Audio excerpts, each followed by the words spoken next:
From CGTN headquarters in Beijing, this is The Hub with Wang Guan. Hello and welcome to The Hub on CGTN. I'm Guan in Beijing. The third plenary session of the 20th Central Committee of the Communist Party of China concluded recently, stating that opening up is a defining feature of Chinese modernization. Now, as China opens up to the world further, an increasing number of global tourists are attracted by its urbanization, its history, its natural sceneries, and for most of them, it is a visa-free experience. Meanwhile, many foreigners choose to settle down in China, with some of them even becoming very popular and famous. Today, we're taking a look at China through their lenses. First, we're joined by Paul Ashton, a prominent foreign influencer in China. He coined the phrase "city bu city" and created a buzz on social media. 妹妹来长城，长城美不美？美，长城 city 不 city？ 不 city 啊，大自然里不 city 啊，好无 city 啊啊！ Let's rewind a little bit and start with your Great Wall hit, the video with your sister. You asking her, is it city or not city? And she said not city. And then obviously the city bu city phrase became viral. It became such a hit, not just with Chinese, but with international travelers too. Tell us a bit about that. Was that designed, or was it a spontaneous moment? I had said city in a video a bit earlier. I kind of had like this character before that I was sort of that I was just like it was like I was going home from work one day and the temperature was lovely. I was biking and I did like this video. I'd always thought that like the code switching was kind of really fun, that I saw a lot of people in Shanghai doing, where, you know, like occasionally you'd throw an English word into a Chinese sentence or otherwise.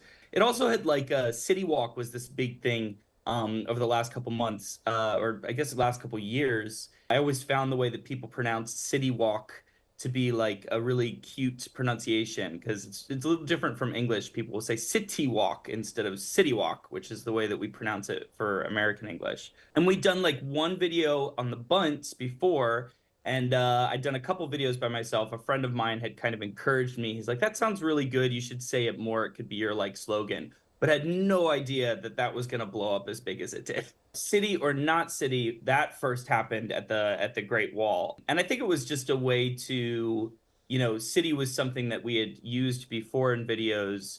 And then at the Great Wall, what I thought was, versus the bunt, the Great Wall is probably not very city. And so I was thinking, if we asked the question if it was or was not city, we could have that dialogue, and it gave us a way to interact more.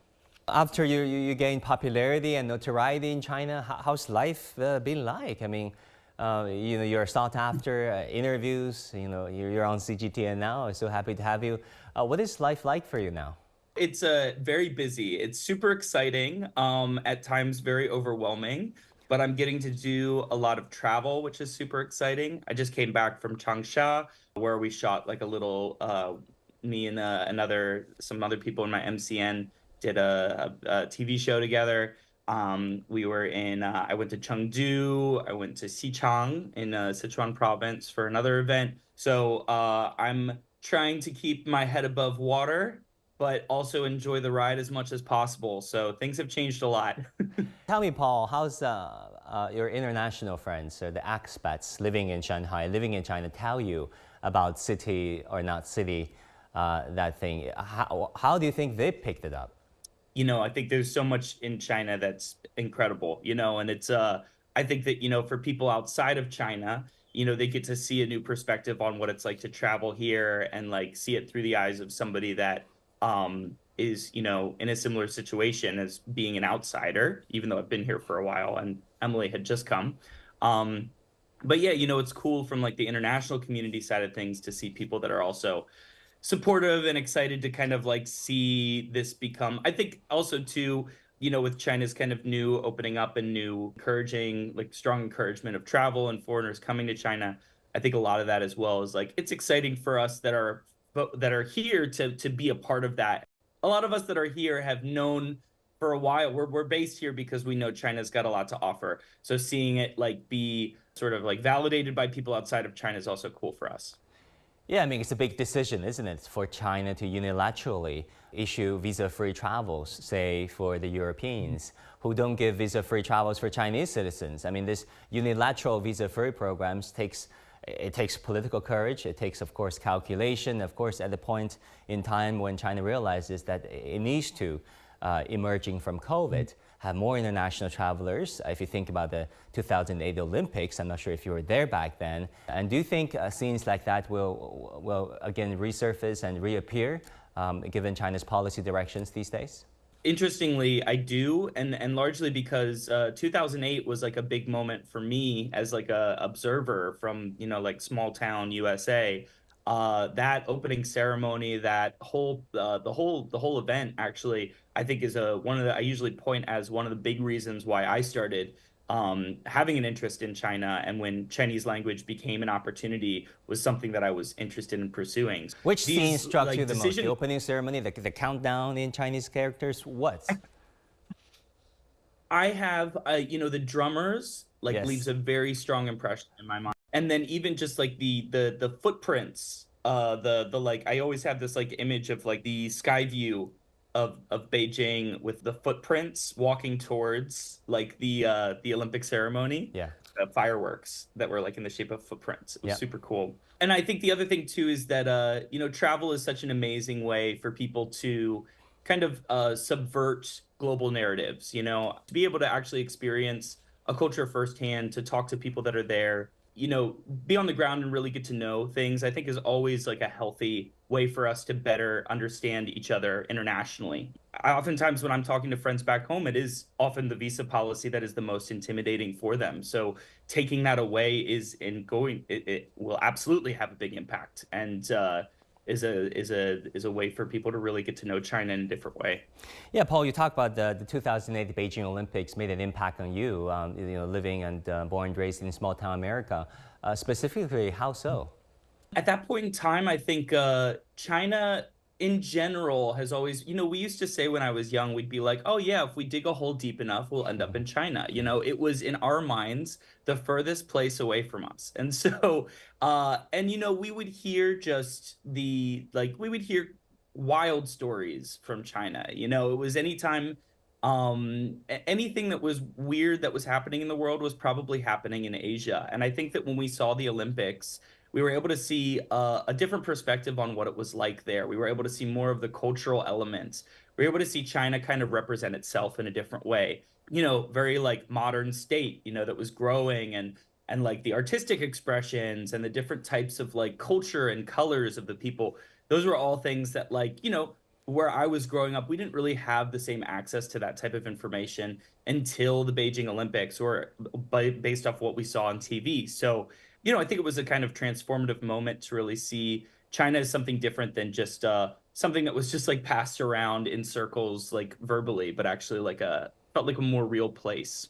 Yeah, it was visual, and it was huge. And you feel like a lot of international travelers fell in love with China around that time. Let's fast forward, Paul, and talk about modern day China. You know, China is multifaceted. I mean, it's life is not always fully appreciated, the nuances of the Chinese people and the Chinese culture. Modern day life in China is not fully appreciated if you read Western press, or if you talk to friends who've never been to China. How would you tell your friends back home about what China is truly like? One of the things that I think kind of really breaks the narrative is food. Food is something that like always allows, like, I think that food is something that all of us can appreciate in different ways. And it also speaks so much to the culture, that it, like, you can learn so much about a culture and a culture's history through the food. So oftentimes that's usually one of the things that I'll mention the most, because it's also another big thing that in the US, Chinese American food is its own thing. I know some people really love it. You know, obviously it's a lot of Chinese people that are making the food. At the same time, versus what you can experience here, the vast diversity of different foods, the tastiness of it, the different ways in which you can learn through it. So that's one of the things that I oftentimes tell people is, like, even if you think there's nothing else to really be experienced here, you cannot deny the fact that the food here is outstanding and it is absolutely worth experiencing.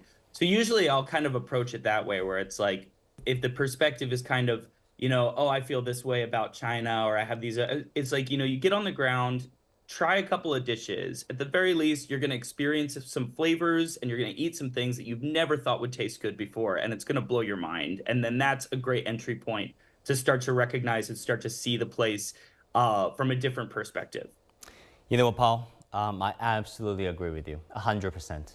You know, being here back home in China, one of my comfort zones is the food scene here, which is thoroughly impressive for those who haven't been to China and haven't tasted Chinese food in China. You're more than welcome to come. For those viewers who are watching our program, wherever you are in Africa, Southeast Asia, Eurasia, Latin America, or Europe, you know, across the Atlantic in America, wherever you are, you might be wondering, what should your China travel be like if you have 3 days or a week? Who better to ask this question than Paul? I mean, Paul, if you were given the chance to show them, international travelers watching this program, what their China travel itinerary should be or could be, what would you say to them?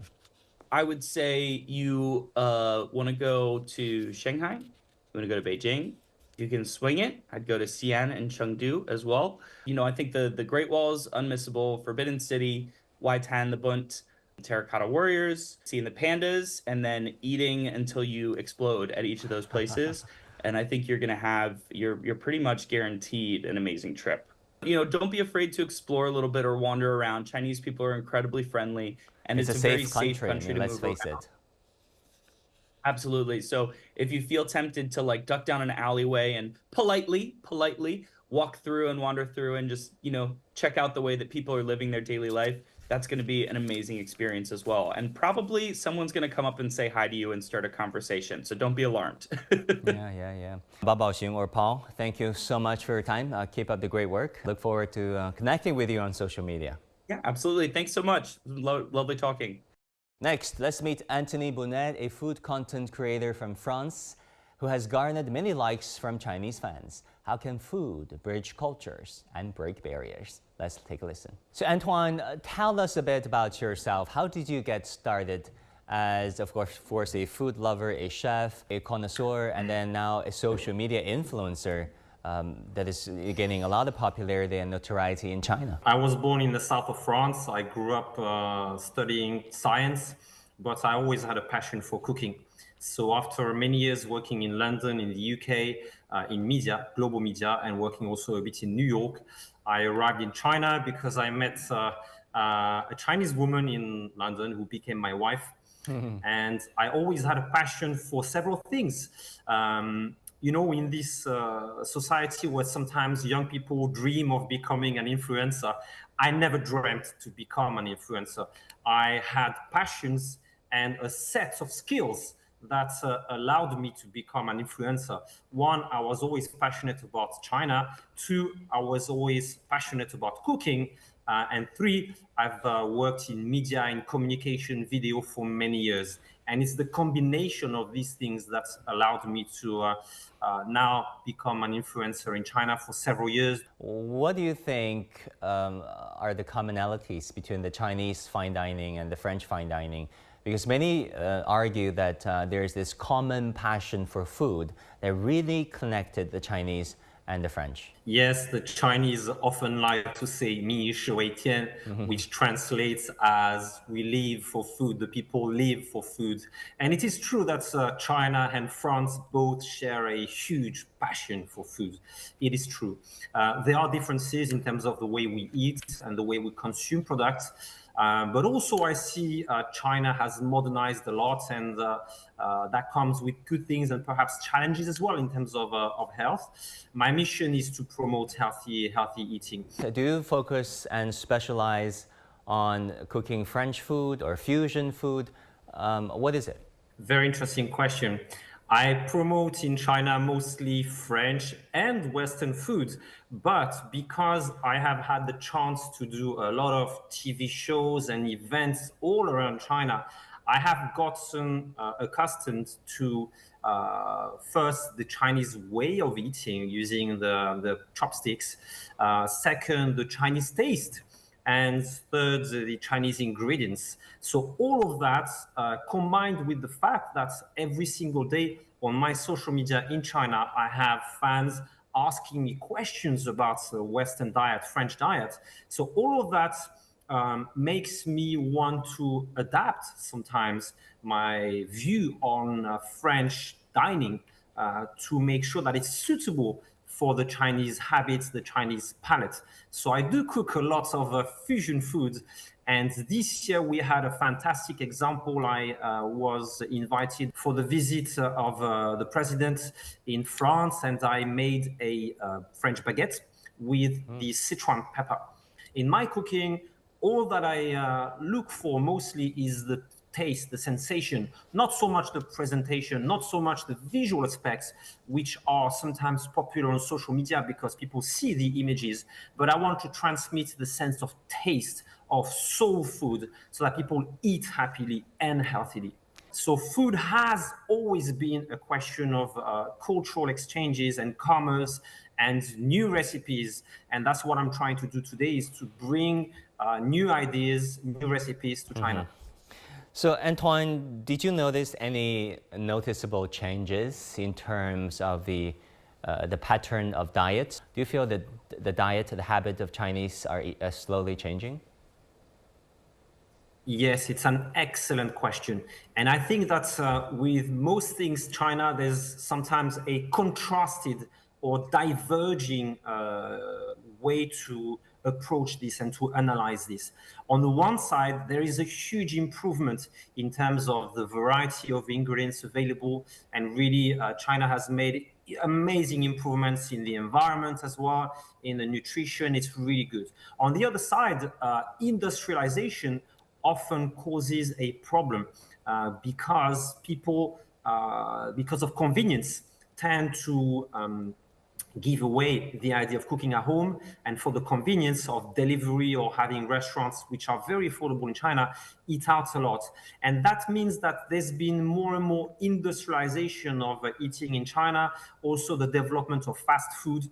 And as we know, diet and obesity or cardiovascular diseases or all kinds of diseases are linked. So there's now a growing prevalence of eating out and eating a lot of rich Western diets, like the American diet in China, with fast food, ice creams and coffees and burgers and all kinds of things. So this is a challenge, and I'm trying to work on promoting a healthy Western diet to help people from all ages to live a healthier, happier life.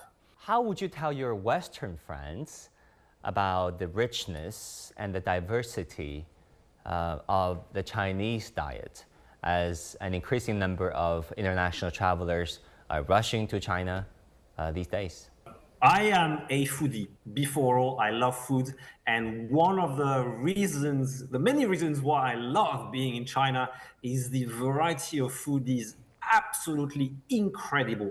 In my 12 years here, I have shot videos and done events all over China.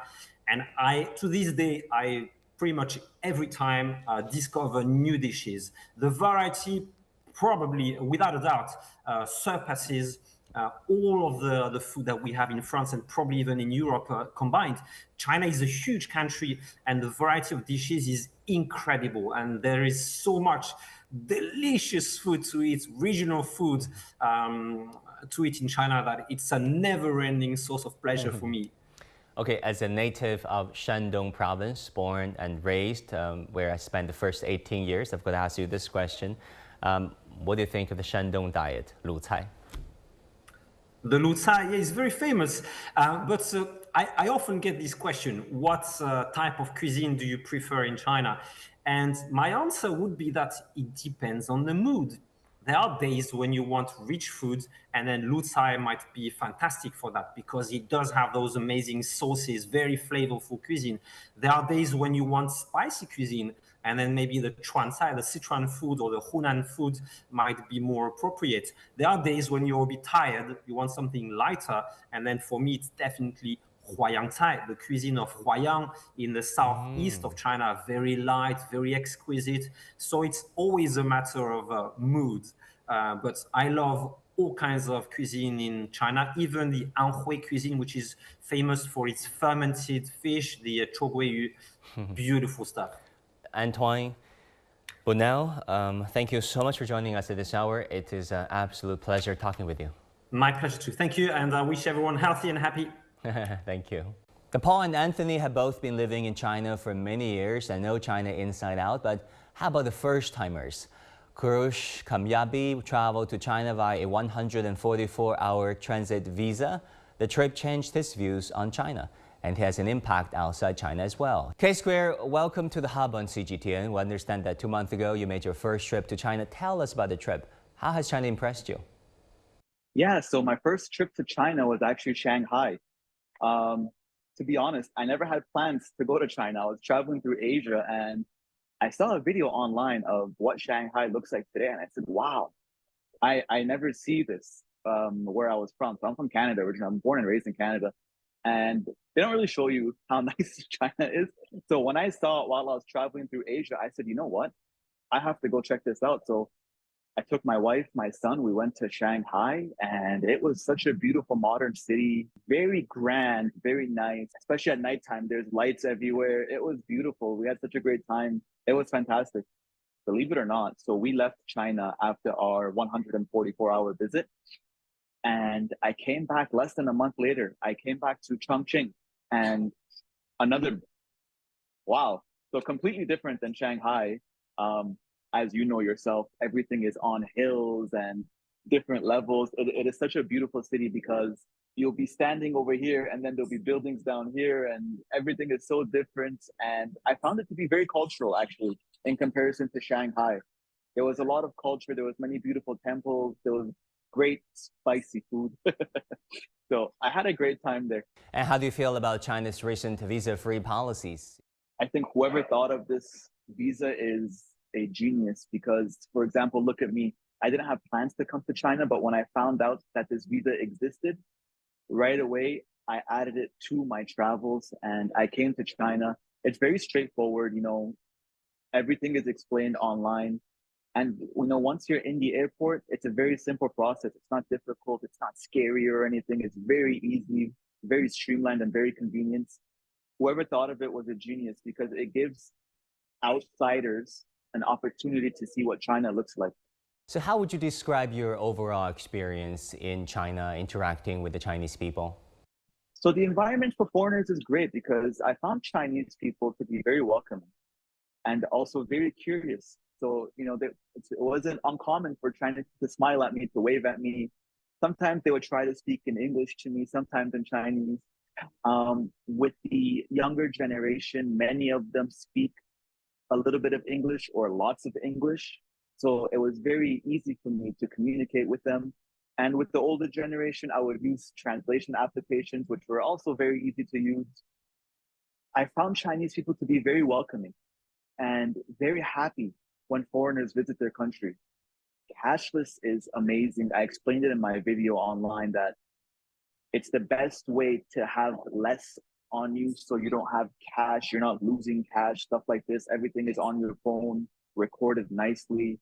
You know what you pay. It's amazing. It's actually very safe to be cashless. So transportation also is very easy because most of the things you could use one application to do everything. So using, for example, the public transportation system in Shanghai, I used my translations, I used my payments, and I used my maps all from one application. I was using the Alipay application for all of this. So it's very simple and very streamlined. It's extremely convenient. And do you think China's visa-free policies for international travelers will eventually work? It is working for the time being, but do you think China travel will become this next hot thing? Yes, as long as the process of getting into China, for example, this 144-hour visa is still there and maybe new ones in the future is still there, I think it will only become more popular for foreigners to visit, especially now. They're getting a lot of foreign influencers and people on social media accounts showing how advanced, clean, and beautiful China is. So once these are released more and more often, more and more foreigners will visit China for sure. We understand that you're a passionate vlogger. Among the 14 videos you created about China, which one is your personal favorite? Ooh, my favorite one is the one where I'm discovering Chinese cars. I knew China had an automotive industry, obviously, but I didn't know it was like this. Chinese cars are so advanced, full of technology that I've never seen before. if you see some of my videos, some of them I didn't even know how to open and close the door. So I found Chinese cars just to be so futuristic and so beautiful.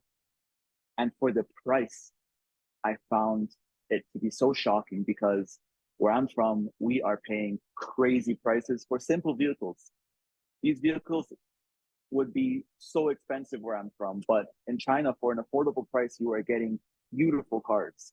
And I found it to be so shocking. I didn't get to test drive them, but I visited many. I visited BYD, I visited Zeekr, I visited Huawei locations that have their own vehicles in there. I saw some Neo cars, just many cars. There's so many cars in China that we have no idea even exist. So it was fun discovering all of them. That was a great time for me. It was a great experience. The video about your visit to the sites of the First National Congress of the Communist Party of China received the most views. Why did you choose that place as your destination, and why do you think that video stood out from the rest of the videos? Everything you saw there was me seeing it for the first time and me learning it for the first time. I saw these beautiful buildings and I walked inside and I was learning everything as you saw over there. I was trying to read it in English and I was asking people some questions.